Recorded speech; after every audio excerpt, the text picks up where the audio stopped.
Hi guys, Pete here from Ashton's Cars, and today we are looking at a 2009 Jeep Commander. Now these are quite a rare 4x4. They're a little bit bigger than a Grand Cherokee, which is the more popular Jeep model, and they've got 7 seats, so they're a little bit more practical and usable as well. But they do have the same 3-litre CRD diesel engine, which is a Mercedes-derived diesel engine, 6-cylinder, and very, very good. It's a great power plant, in fairness, for these, and the same engine that you find in the MLs, that sort of thing. So, without further ado, here she is. It's quite a robust looking vehicle, this. It really does look like something that you'd think the military would use. It's got these riveted on massive arches on it. It's very chunky. It looks like a Tonka toy, in fact.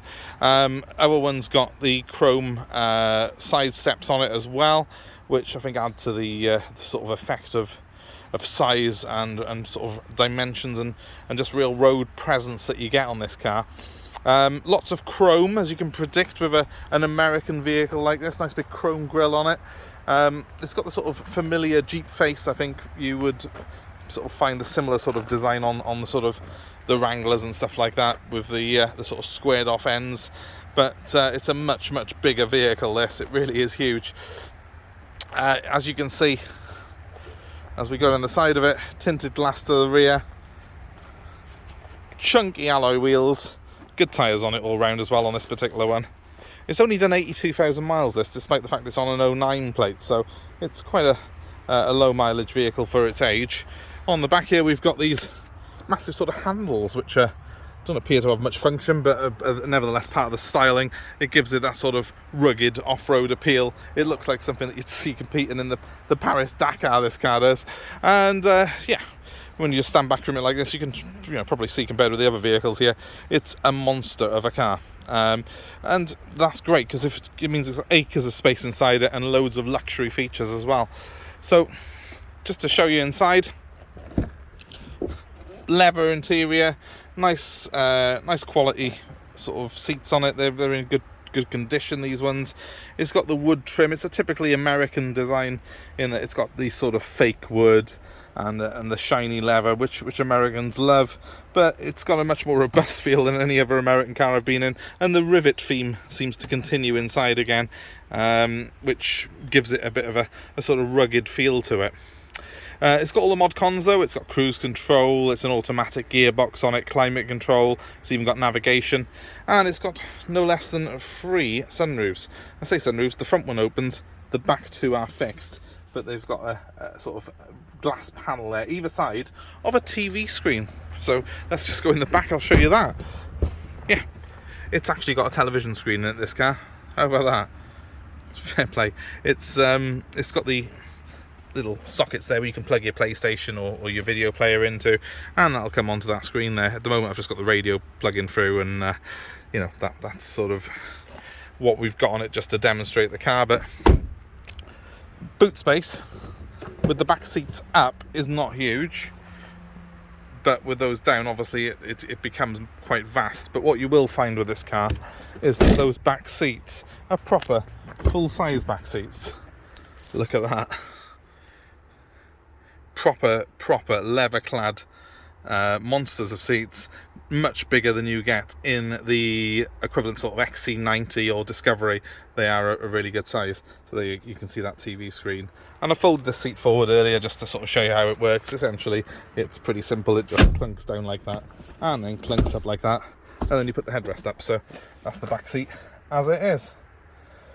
So yeah, a big car which will appeal to people who need a lot of space, who've got 7 kids, and with 7 kids it means that you can pop that TV screen down, let them enjoy that.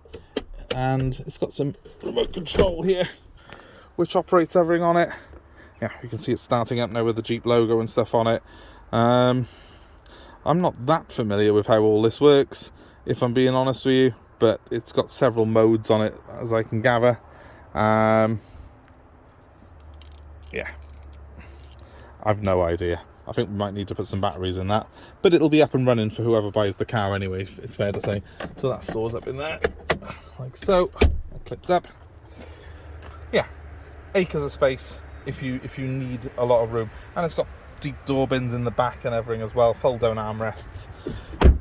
The main thing for me on this car is just the space it offers you. These seats as well, they have electric on both sides at the front, and they have got a memory function on the door here. It's also got retractable door mirrors, electric windows front and rear, and that sunroof as well is fully electric. So well, without further ado, let's start it up. So after all the beeping finishes and I've got in the car, quite a nice appealing dashboard in fairness. I mean, obviously American cars are, I guess perhaps, you know, they like their fake wood and they like their shiny plastics a little bit too much for some people's liking. But in this car, it does lend itself quite well, because the car has got the feeling of some sort of military vehicle, and the theme does sort of continue inside. It's a bit like a Humvee, really. That's the only thing I can liken it to. Let's start it up. Now, the good news on here is that it's an American car, but it's got a Mercedes 6-cylinder diesel engine, so it's very, very smooth. It's an engine that is fitted to quite a lot of the large Mercs, including the ML, so which is obviously their 4x4. I'll give it a little rev. It performs really well. It's over 200 horsepower.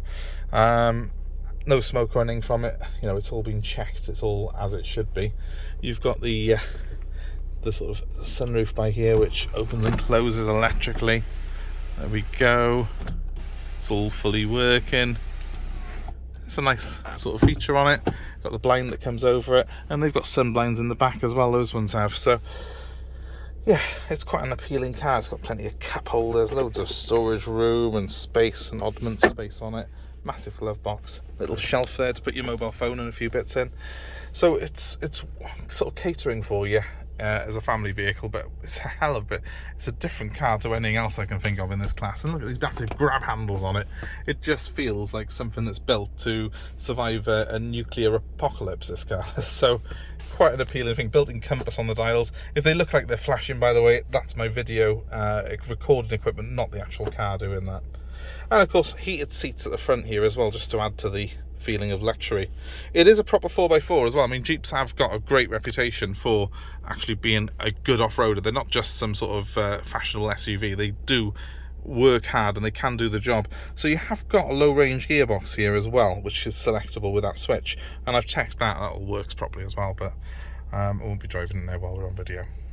So yeah, it's a car that will do the job. It will get you out in the snow. It'll survive all weather conditions, and it'll take 7 of you in complete comfort in it as well.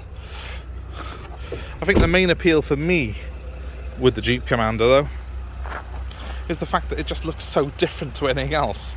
There's loads of sort of Discoveries and XC90s on the road, isn't there?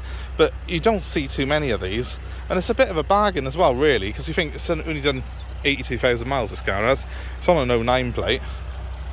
If you compare it with the similar age and mileage of Discovery 4, you'd be looking a lot more money. So yeah, really, really like the car. Really appeals to me, just for its dare to be different nature. And if it's something that you're interested in, you can get in touch with me on 07932 873 646.